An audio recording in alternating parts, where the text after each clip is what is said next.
What's going on, everyone? So in today's video we're going to be having a look at an updated guide at combat. Now this video is going to be broken down in sections to ensure that I don't miss anything at all. Although if on the odd chance that I do forget something or I don't put it in, I'm going to have it down in the comment section below. Also, if you are confused, feel free to leave a comment down below and I will try and respond to it as soon as I can. And finally, if you want to find a chance to win an Obsidian Banjo, what you can do is head over to my Twitch and follow me there. On the 20th of January, we'll be giving one away. So with all of that out of the way, how about we start talking about the combat. First of all, before I mention any tip, the one thing you're going to want to do is make sure the sensitivity that you play on is right for your playstyle. This can be changed inside the settings tab on Sea of Thieves. The best way to work out what sensitivity you like to play on is just by running around and feeling what's nice. Pretty simple, right? So while you work out what sensitivity to play on, I'm going to get into the first section of this video.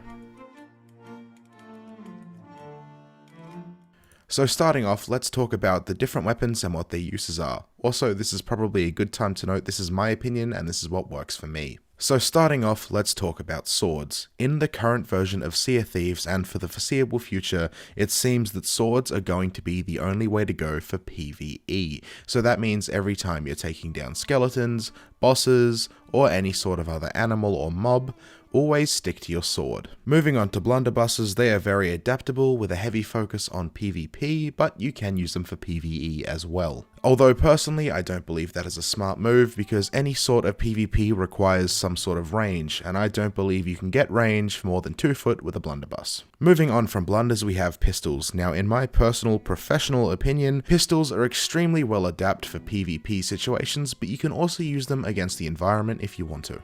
And finally, snipers. Now these are the most universal weapon you'll find in the entire game. No matter what you use them for, you will notice that they're going to be great for every situation. And then finally, it wouldn't be right to go into this video without talking about it, we have firebombs. Now the only use for firebombs is PvE. If you do use them for PvP, you're going to notice they can really only crowd control, and they're going to harm you more than help you.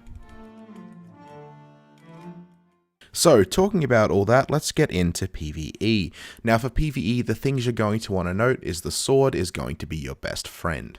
The reason I say that is because the way the mechanics work currently inside the Sea of Thieves world is that every time you sword lunge and hit, there's going to be no stun whatsoever. Now of course, you can abuse this to your advantage as much as you want. As you can see by the clips in this video, there's absolutely no stress at all taking down large waves and small waves of skeletons. Make sure you have a sword equipped and you can't possibly go wrong. Although of course every loadout needs 2 weapons, you don't just want to have your sword. If you find yourself coming across skeletons that have gunpowder barrels or particularly risky targets, you can always use a sniper rifle or a pistol to take out the threat before they get close to you. And this is the reason you don't want to go onto the field with a sword and a blunderbuss. You don't want to find 3 skeletons with kegs running up on you to take a selfie with only having a blunderbuss in your hand. That's not going to go well and it's definitely going to hurt. Get a pistol or a sniper and get comfortable with it. In my opinion, the only time I find blunderbusses useful when I'm going against the environment is if I'm on some sort of fleet. Being in close range with skeletons, a blunderbuss could be much more useful as opposed to a sniper rifle. Experiment with it. As long as you have a sword in your hand, you can't really make any wrong decisions. Find what works for you and then stick to it. PvP, some people's best friends, some people's worst enemies. That's completely up to you. I'm not going to state my opinion, I'm just going to give some advice. So most of the fights with other players are going to take place on ships. I'm going to go into this a little bit later, but essentially what you'll need to do is make sure you have some sort of short range and long range weapon. Now with the current state that we're in with Sea of Thieves, it just doesn't seem likely that a sword will outplay a double gun under any situation whatsoever. Because even in short range situations, you can pull out a blunderbuss and a pistol and do relatively fine. If your aiming is completely shocking though, what you can look at is a sword, although just don't expect to be as powerful as your comrades with double guns. If you are rocking the double gun though, just remember if you're using long range weapons and you're shooting from a distance, anticipate your enemy's movements and don't be afraid to take a risk. If you're from short range and you have something like a pistol, look at hip firing, you'll notice they're going to be dead accurate every time you hip fire. This can also relatively be carried over with a blunderbuss as well, although it's a lot easier just to aim. But remember, with a double gun, most of the time if you're going up against someone else, it's going to come down to the skill and not so much the luck. Practice, take time with your shots, and stay calm.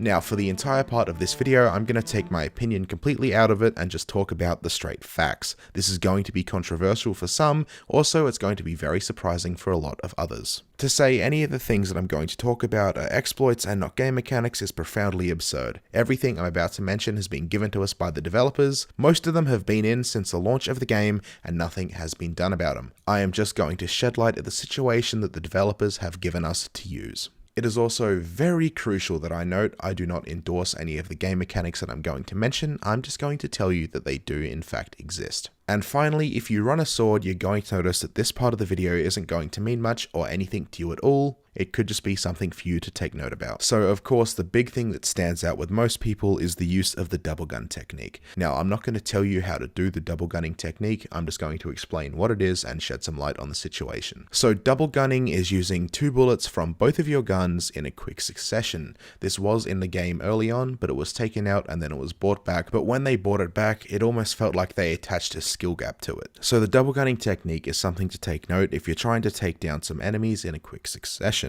Moving on now to something I want to spend a lot of time on, that is wallbanging. So if you don't know what wallbanging is, putting it simply, it's shooting someone or something through an object. For the sake of explaining how wallbanging works, I'm going to be using kegs. So when fighting on a ship, you're going to notice that most of the surfaces around you have the ability for a bullet to carry through them. I'm not going to spend time in this video telling you every single location that you can shoot to get a wallbang. I'm just going to simply summarize it and say pretty much everything you look at has the ability for a bullet to pass it. There are many clips out there by people who are much more skilled than I am, getting many different wallbangs all around the ship. Just for this video, I'm going to compile a montage of different things that you can shoot through. So as you see this working with kegs, it also works with people. Just because you don't see a hit marker doesn't mean the bullet didn't register. Hit registration is a problem inside the game right now, and it has been for a while, so don't worry, if you shot someone and you've hit them, and they're on the other side of a wall, it's very likely you've done damage to them even if you don't know it. So the different things that I've mentioned in this video have the possibility of them being changed in the future. If anything I mention in this video becomes obsolete, I'll post it down in the comment sections and I'll have it pinned. And finally, it's very important to note, I'm not saying or stating I'm the best in the world when it comes to combat, I'm just telling you things that I've learned along my way and tips that have been given to me by people that I know can perform much better than me. And with that being said, if you have any interesting information to give, feel free to post it down in the comment sections. I'd love to learn some new things as well. If this video has helped you in any way and you would like to see some more Sea of Thieves guides, feel free to subscribe and hit that notification bell. Also, I have a very long, extensive list of guides ranging from tool tales to combat on my channel. And finally, if this video has helped and you want to show your support, feel free to just leave a like. With all of that being said, thank you all for watching, hopefully you have a good day, and I'll see you all in the next video.